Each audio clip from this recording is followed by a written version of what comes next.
tataba, laki ng tiyan, baliwala kung pangit naman katawan mo.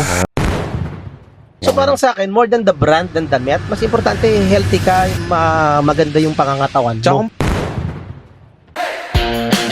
Realization ko dito, Sob, minsan pala kahit signatured ka from top to bottom to toe, baliwala kung pangit naman katawan mo.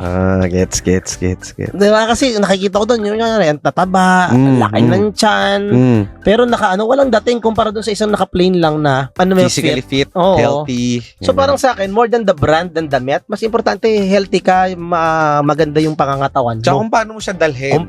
Yung aura mo, yung vibe mo, di ba? Confident ka, self-confidence. Yun yung mas importante more than the brand Now, kung yan naman yung hilig mo, at yari, trip mo siya, nagpapasaya siya sa'yo, then go. Okay lang. Okay lang. As long as hindi mo siya pinapangutang. Kasi boss, may kilala din ako para lang makabili ng mga branded na damit.